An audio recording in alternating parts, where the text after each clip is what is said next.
That's the question. How do we get somebody to persuade themselves? That's the $10 million question, right? Can we just show up and say, hey, Michelle, here's the wiring details, just persuade yourself and, just send the money? No. Welcome to Monday Mornings with Michelle, the new business podcast. Whether you're kicking off your day or kickstarting your business, Michelle is going to kick your ass into next week with the essential fours: strategy, systems, support, and state of mind. Now, welcome to center stage, Michelle Nedelec. Hey there, peeps. This is Michelle Nedelec, and I'm so glad that you're with us here today because I am here with my most amazing guest, Jeremy. Jeremy, thank you so much for being here today with us. Hey, thanks for having me on. I'm assuming you tell everybody that they're the most amazing guest. So I'm going to take that as a compliment. Very nice of you. Very kind. I don't say that about everybody, but up until this point, you are my most amazing guest. It's like, you ever watch, my wife makes me watch The Bachelor with her every year. And they're like, they always come on like the most dramatic, the most crazy season ever in the history of Bachelor. And you're like, that's what you said the last 20 years. Like, what's going on? It just gets better and better. Right? It's like a well-aged wine. It's perfect. It's a pleasure to be on your show. Awesome. I love your sense of humor. In like the 5 seconds I knew you, it was like, bam, we are going to get along. This is going to be awesome. So give everybody else the 5,000 foot view of who you are and what you love to do. Well, we're, I'll kind of give you, I'm not going to tell everybody my hobbies because you'd probably get bored to death, but, we have a sales training company here, 7th Level, and we're an organization that helps, sales professionals, salespeople, coaches, sales executives, business owners. And I would say we help them by transforming the way they and their team sell, by learning specific skilled questions, techniques that work with human behavior rather than work against it. That's a big key. We'll talk about that today if you want to. A bunch of geeky stuff, but important. We call those neuro-emotional persuasion questions. And we teach the right tonality that puts the prospects at ease, eliminates sales pressure, and actually gets the prospect to want to engage, to want to open up to you, and eventually persuade themselves. So a bunch of boring stuff like that is what we do. Which, of course, when it comes down to making money, is super exciting and we all love it. Possibly. So let's kind of back up the bias. And how did you get into all of this in the first place? Well, how did I get into sales? Yeah. So I'll tell you a little bit of my background story because it might be relate to what's necessary for any of your listeners if they want to go to the next level. So I got into sales 20 years ago as a broke, burned out college kid. Okay, like 19, 20 years ago. I remember going to the recruiting meeting and they hired everybody because it was straight commission, door to door, and they just would hire everybody. I later found out that like 8 out of 10 people would quit within the first couple of weeks. And I got my first job selling home security systems, okay, going door to door. And the company basically gave us a script, drove us out in a van, dropped us off in a neighborhood, a not so safe neighborhood, and basically said, hey, go make some sales. We'll pick you up after dark. And that's really what it was. And I remember, it's kind of crazy, but I remember like knocking on doors thinking it was going to be easy because that's what they told me. They said like, oh, it's going to be easy. You're going to make all this money. And I started talking to my prospects about all the features and the benefits of how it was going to help them. And it was so great. But I started noticing that I pretty much got objections at every single door, like, we can't afford it. We don't need it. Your price is too high. We already have that. Let me talk to my spouse. Let me think it over. Can you call me back in a week, a month, a year later, right? And so I remember I got to a point probably about 7-8 weeks in of all that nonstop rejection. So if anybody's ever been in door to door, especially when you're not taught the right skills, it pretty much sucks. But I remember one night sitting on the side of a curb, like just sitting on the curb, sales manager's going to pick us up. I was all alone. I'd work like 12 hours a day, just sweat rolling down my chest and back, my legs just, cramping. I still remember like the hot concrete, like underneath my feet, and I made 0 sales that day. So I made $0. Like, you don't get paid if you don't make sales. I remember that week I actually made 0 sales. So I'd work like 60 hours the whole week. This is a Friday night. I made $0. I was just barely married. I had a baby and I was like, I'm going to have to go tell my wife at the time, like, hey, we don't have enough money to pay rent. Like, we're going to have to move in with your parents, like in the basement, that's kind of where I was at. And I remember I felt like, maybe selling just wasn't for me. So anybody on here listening, you got a business or you're a coach or a sales professional, you might've been in that situation before. And I remember what happened that night. The sales manager picked me up and he popped in a Tony Robbins CD. If anybody knows who Tony Robbins is, right? Like back in those days, like in 2001, you listen to CDs. And he said something that really changed everything for him. I might be butchering it, but he said something like, most people fail for the simple reason that they don't learn the right skills that are necessary to succeed, the right skills. Now, he actually goes on to say that everybody's taught skills. Like when you have a job or a business, you're all taught skills. But he's like, the people who fail were the ones who were not taught the right ones. So it's like something clicked in my mind. I don't know what it was. I sometimes I think it was like inspired or something, like an angel was hitting him on the head. But I started to think like, maybe what the company was training me and maybe what I was learning from what I call now the old sales gurus, maybe they just weren't the right skills. Like maybe they were just outdated. Maybe they just didn't work very well at that point. And so I remember kind of at that point, I had this like big dilemma because the company's like, you got to sell this way. And they would have me read these books by the gurus and they would say, this is the way to sell. But at the same time, I was in college or university. Do you guys call it university or college? I can't remember. Okay, so university.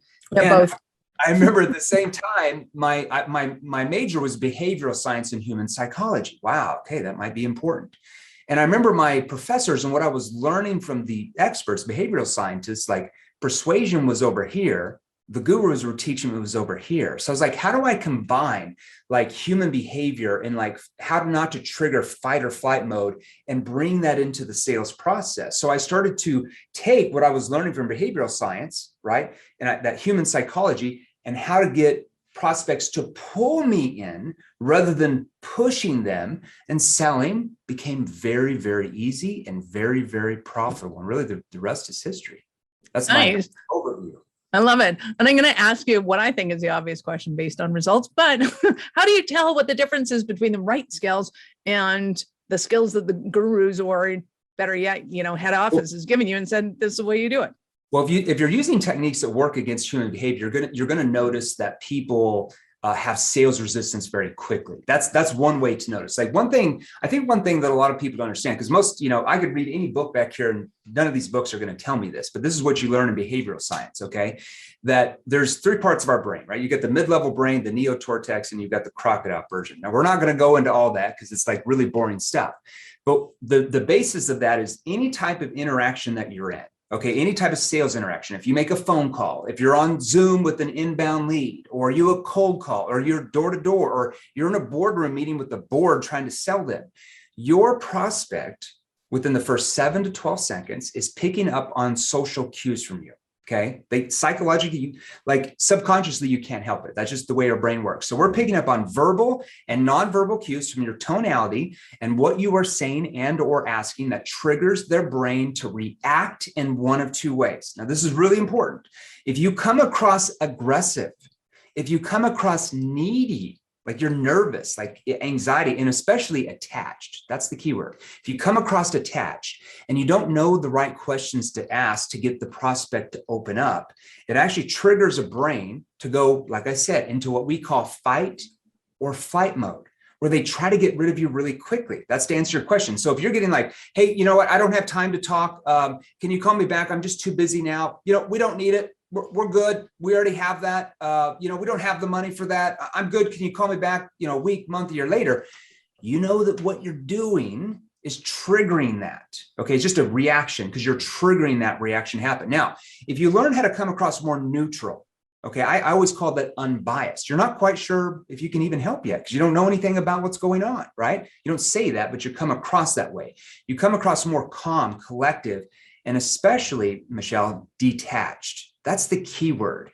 And the questions to ask that opens them up, that triggers their brain to become curious enough that they feel like they want to engage. They want to open up to you because you might have something that's very important to them. So we have to learn as a sales professional or an entrepreneur, whatever you are, we have to come across detached from the expectations of making the sale and instead focus on whether there's a sale to be even made. Like focus on whether or not do they have problems that we can actually solve. Now, when I say that sometimes at events, people are like, what? Like, am I not supposed to ask for that? No, every time you're on a call or interaction, you're moving that sale forward. I don't mean they shouldn't make a sale, but you have to keep that to yourself, because the moment the prospect feels like you're selling to them or you're trying to sell them is the moment they emotionally shut down. Are you with me?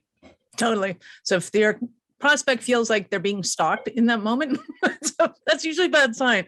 If they look like an animal retracting. You're triggering that reaction. It's just like if you need a pair of jeans, right? You're like, oh my gosh, my jeans have just ripped.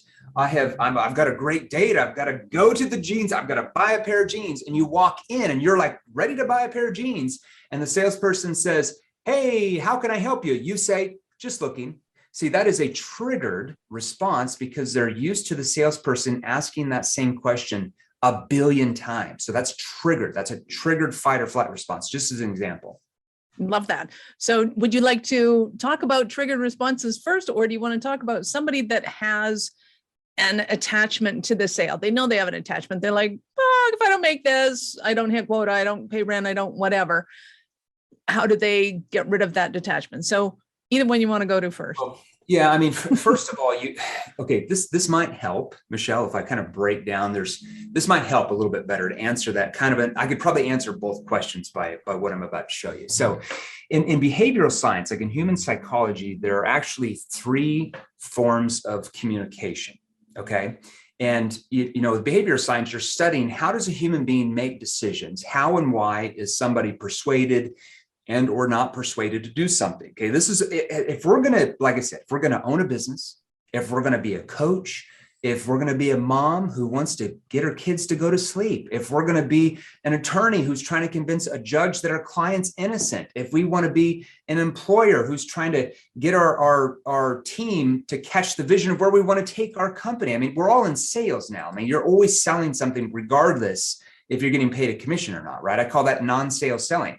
So we have to understand there's different levels of that. And once you understand where you're at right now and your ability, like your sales ability compared to where you could be, it will completely change everything for you. So it doesn't matter what you're doing. So the first mode of communication, we call that era 1 type of sales. That's more like boiler room selling, right? Like, we're going to push them. It's like, Wolf on Wall Street type of show. I mean, it's an entertaining show, but that's what it was, right? So we're the least persuasive when we tell people things, or we attempt to dominate them or posture them or manipulate them, push them into doing something we want them to do. Have you ever seen like Wolf on Wall Street, like I was talking about? Oh yeah, absolutely. Yeah. So, hey, I've got a great opportunity for you. And then we talk about the features and benefits and we push them and we tell them why they need to buy now and why they need to go with you. And it's just like if you told your spouse, hey, you really need to do something for me, and then you push them to do it, what do they typically do back? They respond really not good. That's just human behavior. And sometimes I don't understand maybe why salespeople don't see that they're doing the same thing, right? So I'll give you a few examples of the least persuasive way to sell. Presenting is actually one of the least persuasive ways to sell. We've all been taught you've got to have a great presentation, show them how great your services, your products are. We've got the best this, we've got the best that, which, by the way, doesn't every single salesperson that's ever sold you something say they have the best product or service, right? Like, how many salespeople do you know that say their product or service, like, yeah, it's the 5th best in the market? Nobody, right? So your prospects, when you say things like that, they actually trust you far less. Or if you talk down about your competition, because they're used to every salesperson saying that, okay? So according to the data, it's not very persuasive if your presentation is more than about 10 to maybe 15% of that entire sales conversation or process. Can't be more than that. Most salespeople, it's like half the time they're talking about it. Telling your story. Hate to tell you this. Nobody cares about your story when you're selling one-to-one. Whose story do they care about? Their story.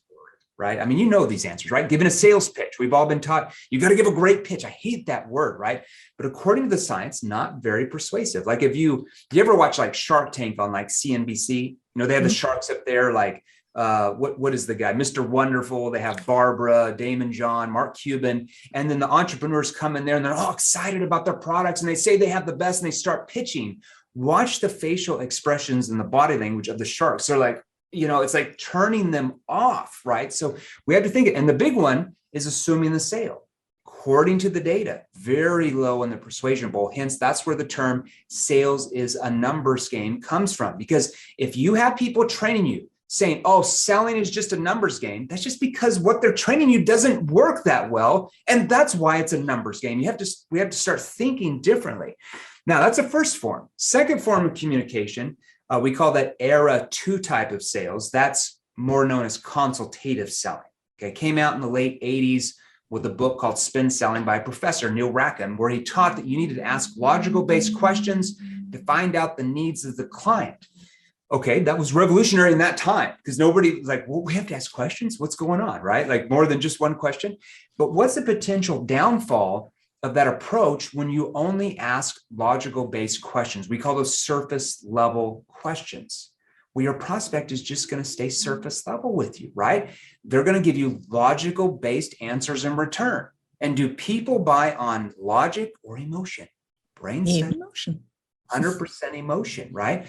So I'm going to give you a few examples of consultative selling questions. And you never want to use these. When companies have us come in and audit their salespeople, and we hear this, we're like, it's like the kiss of death. How about this one?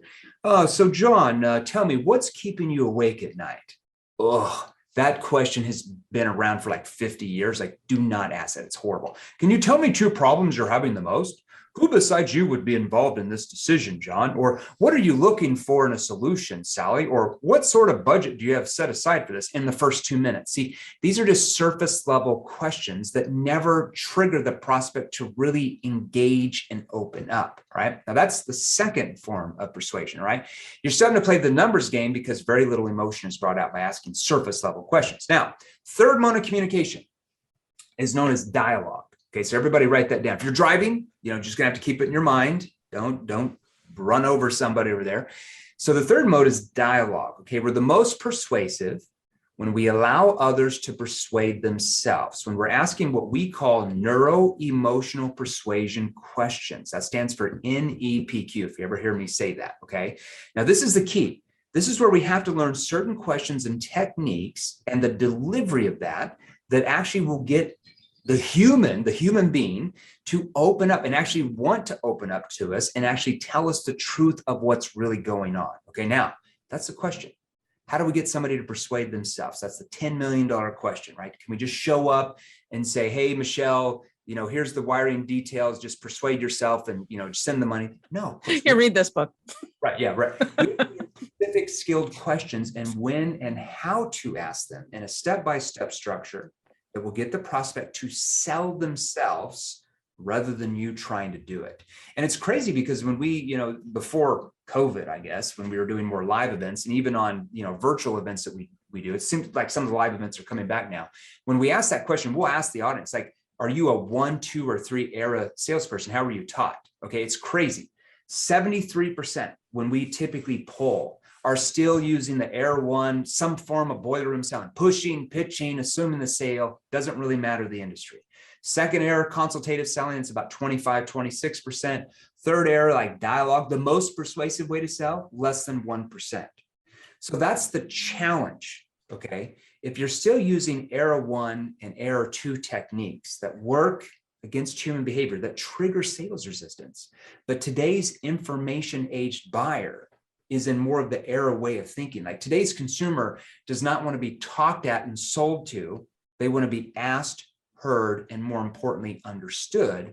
Can you see the friction of why you're not selling the amount you want to? And this is even for companies like, we train Fortune 500 companies that are doing billions a year. And when we go in and audit their process, it's really bad. They just play the numbers game and we just implement some of this, numbers start going up. Okay. It doesn't matter where you're at, whether you're starting out, not doing anything, or you're like Fortune 100. There's always techniques that you can learn that just don't increase the numbers there. Anyways, I'm just rolling off now. You're doing awesome. So what are some of the questions that people could ask to engage in a conversation without repulsing or turning off their prospect? Yeah. So, it just depends on the different industries, but, we have a formula that's, NEPQ. So we want to start off by asking what are called connecting questions. Okay. So we want to take the focus off you, the salesperson, and put it on them. Okay. So I might ask, let's say I'm just going to give you some random examples. Let's say that it's an inbound lead. They responded to some ad on YouTube or Facebook or something. Okay. And let's say that I'm selling, oh, I don't know. Let's say I was just working on a lead generation script for a company that sells leads to companies, right? So they sell leads to get better leads to salespeople. Okay. So with that, I might get on the call. Okay. So, and let's say they're on Zoom like this, instead of saying, hey, Michelle, how are you doing today? Because every salesperson says that. And instantly, when somebody asks you that, what goes on in your mind? Like, Oh, it's cold call. it's kind of like, oh, salesperson, like, they're not really genuinely interested in how your day is, right? So that type of stuff just triggers resistance. All right. So you might get on there and be like, okay, so Michelle, looks like you had booked on the calendar about possibly getting some outside help in getting more of a higher quality lead, right? Yes. Okay, good. So I'm implementing why they booked for the end result, right? They're like, yeah, sure did. Okay, yeah, I would say the first part of this call is really more for us to find out, I would say more about kind of what you guys are doing now as far as lead gen. And then I would say really what you're looking for, just to see if we could actually help, because there's some companies where there's just not much we could do for them. You know what I mean by that? Yeah. Now, when I teach people to do that, they're like, oh my gosh, you're telling them that you might not be able to help them? I'm like, yeah, because that actually opens them up, because it's reality. Okay. If I get on there and say, I'm so excited that you're on here because I know we've got a solution for you and I cannot wait to show you what we've got for you in place, what's going to go on in the prospect's mind? Wah, wah, wah, wah, wah. Unless they're just a lay down sale. Oh, okay. Yeah. I mean, that's 10%. The other 90% will be like, but if I say, because there's some companies where there's just not much we can do for them. You know what I mean by that? And they're like, yeah, see, that starts to open up the prospect. You look more of a credible person, right? You look even in that first 30 seconds to 45 seconds, it makes you look more like an expert in what you're doing, where you're admitting that you might not be able to help them. You don't know yet. You don't know enough about their situation of what's working and what's not working, but you might not even need us. And when you do those type of things, people start to look at you with more trust. So that would be like an example of like connecting questions, just a few there. Nice. I love that. And when you're having a conversation with people, is it that in the back of your head, you have kind of the end game in mind, or are you actually like 100% honed in on what's going on for them and solving their problem? It's both. Yeah. I mean, here's what we have to understand. We see so many salespeople that sell like we call them a product pusher. You don't want to be a product pusher. You want to learn how to become what we call a problem finder and problem solver. Now, what does it mean to become a problem finder? Like any book back here will say, you got to be a problem solver. That's been around for, a million years. But the problem is if they don't buy from you, you can't really solve their problems, right? So you, in our time, had to be much better at problem finding. And that means asking the right questions at the right time in that conversation that allow the prospect to see what their real problems are. I get so many salespeople that have been indoctrinated in consultative selling, which I believe it's far better than like boiler room selling, but they get indoctrinated like, oh, I just have to sell to what they need. Like our prospects know what they need. I'm like, no, your prospects don't know what they need. They might have an idea of what they need, but they don't really know to the full extent of what they need. That would be like me saying, I wake up in the morning, I have a splitting headache. I'm like, oh my gosh, I have such a bad headache. I've got $100. I don't have insurance. I'm going to go to the doctor because I need some medication for my headache. I know what I need. I go to the doctor and the doctor asks me some questions and he finds out the symptoms and how long it's been going on. And he feels around on my neck and stuff like that. And then he suggests that it might be more than a headache, that we might need to do a brain scan or CAT scan, whatever it's called. They do the CAT scan and oh, lo and behold, they find a freaking tumor in my brain. And oh, by the way, it's a terminal tumor and you've only got 6 weeks to live. You don't have insurance. It's got to cost $100,000. Well, the hell to your budget of $100. You're going to go out and find that money because you might die. Okay. You thought you needed this when you first started talking to the salesperson, but by their questioning, it allowed you to see that your problem was far worse than what you originally thought it was. So you can never sell to needs because people don't know what they need in the beginning. They might have an idea. You have to settle what the real problems are. So you have to ask the right questions that allow them to see that maybe not only do they have one problem, but maybe they have 2 or 3 or 4 other problems they didn't realize they had. And maybe they didn't understand how bad the problem was. Maybe they knew they had a problem, Michelle, but maybe they don't understand how bad the problem is. Or maybe they don't understand the consequences of what will happen if they don't solve the problem. And when you're able to pull out that type of response and get that prospect in that emotional state, how do they start to view you? They view you so differently than all these other salespeople that they just kind of push to the side because they feel like they're just selling them something. They literally will start viewing you as like the trusted authority, the expert that's going to get them where they want to be. So in our day and age, we have to be much better at problem finding even than problem solving, because if they don't buy, you can't really solve their problems. Absolutely. So playing with the hyperbole of your example, how did you take somebody from a technical answer to, oh, okay, the MRI came in and our CAT scan and there's this big black hole here. We want to deal with this. It's going to cost you $100,000 to work with that. Somebody blacks out and they're like, oh, okay, I don't have $100,000. I'm not doing anything. How does that physician then transition that into an emotional decision from a, like, well, you what? They would have already done that before they took the CAT scan. That would have made them want to get the CAT scan, if that makes sense. You don't like, you wouldn't take a process through like a person through like a logical process and then try to get them very emotional at the end. It wouldn't make any sense. So I gave you a few examples of like a couple connecting questions, just like an industry specific example. Then you want to ask what are called situation questions. Okay. And situation questions, well, they find out what their present situation actually is. But not only do you find out what it is, but more importantly, they start to see what it is. Now, those are more factual based questions. Then we want to move into what we call sorry, this microphone keeps going down. We want to move into what are called problem awareness questions. Okay. Like your microphone falling down? I know, right? So problem awareness questions are there to not only help you find out what their real problems are, but more importantly, them. And not just what their problems are, okay, but what caused the problems. See, this is how I always differentiate. Most salespeople, like an average salesperson, most of the time can find out what the problems are of the prospect if they're halfway decent, just an average salesperson. Really, really good salespeople can help them find out what their problems are, but also help them see what the root cause of the problem is, like how the problem's happening. The very greatest of all salespeople in company are able to do both of those, but then also help the prospect feel what the problem is doing to them personally. And that's where the sale is made. Okay, if that makes sense. Then after that, after we help them see what their problems are and they're feeling that emotion, that pain, they're reliving the pain of the problem, what it's doing to them, we want to ask what are called solution awareness questions. That gets them to start looking at what their future is going to look like once the problems are actually solved. Okay, that makes sense.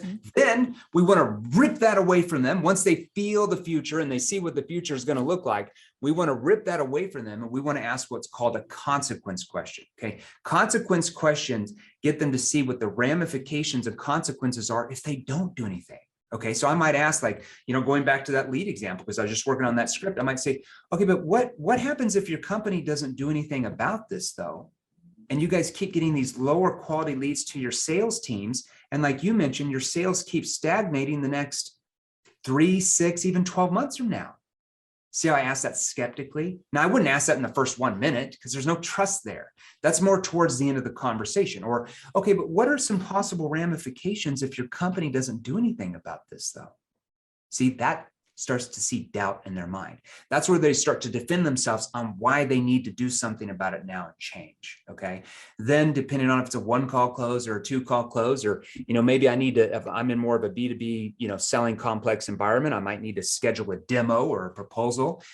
We want to ask what are called commitment questions that really commit them to take that next step. Now, if it's more of a, like I said, B2B complex selling environment, it's a next step to book a demo, next step to book a proposal, next step to meet with the board. We're continually making that next step there that leads to the sale. If it's a 1-call close, we're committing them to purchase what we're offering now.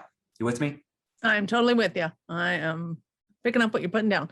So love it all. Has the landscape of COVID changed anything in the whole sales realm, or are people still people?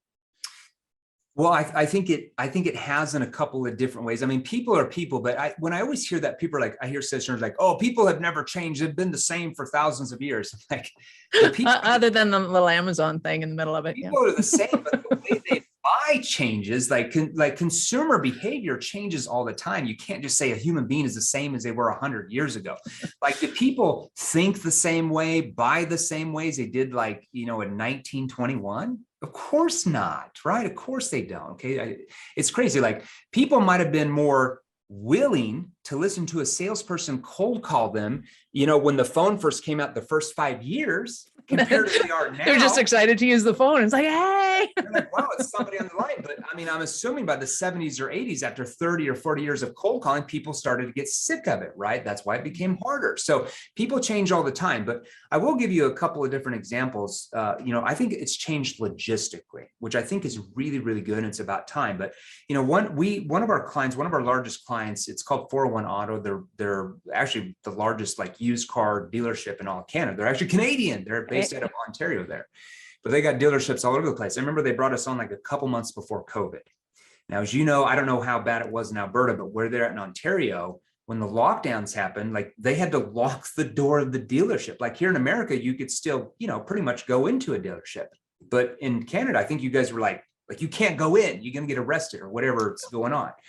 And so they were freaking out because they're like, well, what do we do? Like, we can't sell cars if nobody can come into our retail practice. So we're like, that's okay. We're going to rework everything. We're going to start getting leads into the company because people still have to have cars. And we're going to teach how your salespeople how to call from their homes. Huge success. They started calling leads from home. When they made the sale, okay, just, through the internet with some pictures, the salesperson would then drive to the dealership, meet them outside the dealership with the keys, with the paperwork and sell. Their sales doubled during the lockdowns. Okay, now they're going way back up because people are coming in and they're still doing the same thing. So now that opened it up where they're like, we don't just have to wait for people to come in. We can actually get leads and we can do both, and our numbers are sent. So that's a logistical change. You know what I mean? Yep. Another logistical change, we train a lot of insurance companies too. And a lot of insurance companies before the lockdowns, most of them would get these mailers, right? And they would call and book an appointment, then they would drive out to the house, meet with the couple, try to, shake hands, but, have some coffee and sign them up. Okay. That's how salespeople thought they had to sell. Well, you couldn't do that during the lockdowns. You couldn't just drive over to Nancy's home. So we taught the companies we were training, like, how to set Zoom appointments with these people. We're like, this is long overdue, because think about just the time it takes your salesperson to drive 30 miles this way. They're not there. So then they have to drive 20 miles this way. Then they have to, an hour and a half later, they drive 10 miles this way. And oh, by the way, that day they got to see 3 or 4 appointments. With Zoom, we can make sure your salespeople see 10, 12, 14 people a day. Numbers. So just little logistical things like that made a lot of companies realize, like, man, to do a demo, I don't need to fly to Dubai. I can actually do the demo from my office on Zoom. Just little things like that, I think, are the biggest changes.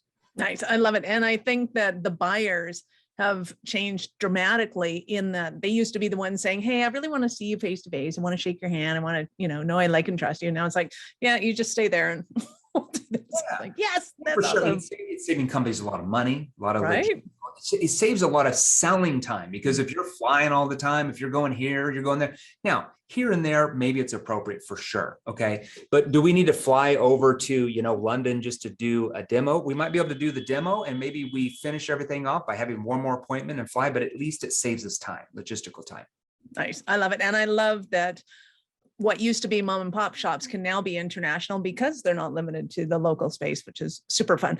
This has been freaking awesome. I love this. And I want to appreciate and acknowledge your time. I'd love to know, who do you absolutely love to deal with? Because in my opinion, anybody that's alive is selling something. If they've gone past mom and dad pay for everything, well, even then they're selling to mom and dad, but you can move on beyond that. You want to have a little more finesse, but who do you love to work with? We train hundreds of different industries at this point, some industries that I didn't know existed. We just enrolled a big seatbelt manufacturer out of Berlin the other day that sells seatbelts to like Range Rover and BMW and Jaguar. I'm like, what? Oh, okay, I guess, yeah, seatbelts have to be sold. So they're just sometimes, I see with us, if you have a product, if you have a service, it doesn't really matter to us. We're starting to do political consulting now to help politicians like communicate their message so much better, because most of them are horrible. They just turn the other side completely off by what they say. And I'm like, you're riling up your base, but you just lost the other 50% of the population by what you just said. Like, it doesn't make any sense. So it doesn't matter to us. You're an attorney who wants to, convince your jury that your client's innocent. Train people like that. We train car salespeople, insurance salespeople, realtors, network marketers, people, companies that sell cybersecurity. I mean, it's anything that's sold, we're pretty much training at this point. Hey, and before I forget, because I always forget on the podcast, if any of your people listening want to learn more of those questions that because I just kind of gave you guys like a little bit of that. And I always forget, they can just go to this website. It's a free Facebook group we have that everybody can join for free. We get about 13,000 people in there of salespeople and business owners. And we give a lot of free resources out there for free just for joining. So if they go to, I think I gave you the website, it's www.salesrevolution.group. So salesrevolution.group. I think you can put it in the show notes if you want. They can join that for free. Right when they join, there's like a two question survey, so we know what industry they're in, kind of what they sell. It just helps us track the data of industries we have in there. And right when they join, somebody on my team will tag them or will message them. So they need to check their DMs on Facebook, and they will message them a free training called the NEPQ 101 mini course. And it's just a series of those questions and like different sales situations, and they can have that for free if that helps your people. Wonderful. I was going to get to that after you told us who your faves were, if people wanted to start their journey, or I know that people are going to want to start their journey with you, and how do they do that? So peeps, go to the Facebook group. As mentioned, those are in the show notes. If you are driving right now, later go to awarenessstrategies.com/blog, and we will have all of Jeremy's information there. Just simply type in any PQ or Jeremy or sales, and you'll be able to find. Yeah, and we go live in that group about 3 or 4 times a week with different Q&As, different trainings. We interview clients and break down their sales process. So yeah, if they want to know more details and learn those questions, they're all right there for them. Beautiful. So if you don't mind, give us an example of one of your Cinderella stories. Cinderella stories. One recently, or like from a client or from us as a company? Let's go with client and anytime. So one of your favorite, like, hey, we were sucking wind trying to do the boiler room thing, didn't work, or whatever. I'll give you we have, the cool thing is, like, we started about 3 years ago. We're a fast growing sales training company, but we have almost 5,000 testimonials the first 3 years, which is pretty cool. But I mean, we have so many salespeople that come in and they're like, they'll come in like, man, I've taken every sales course I could ever take, and I still could only make $4 or $5 grand a month. Like, I was about to give up on sales. I wanted to become a manager or get into operations. I went through your content, and now I'm making 15 grand a month, or I'm making 20 grand a month. Or we've had people that have taken our courses that were making 4, 5, 6 grand a month that now make 20, 30, even 40,000 a month plus in commission. So when you make that type of money, when you like go from 4 grand and you're making 25 or 30, it's completely life-changing for you and your family. And that's what I always say to salespeople, like, look, you're going to work 40 hours a week. So why not learn the skills where you can make 4 times as much money? Like, do you want to just work for free? Like, what are you talking about?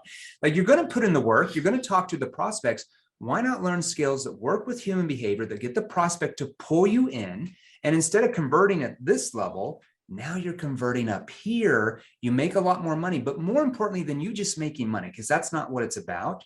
You are helping your prospect solve their problems and get them where they want to be. If you don't learn the right skills, they are not buying because you don't have the right skills. That's why they're not buying from you.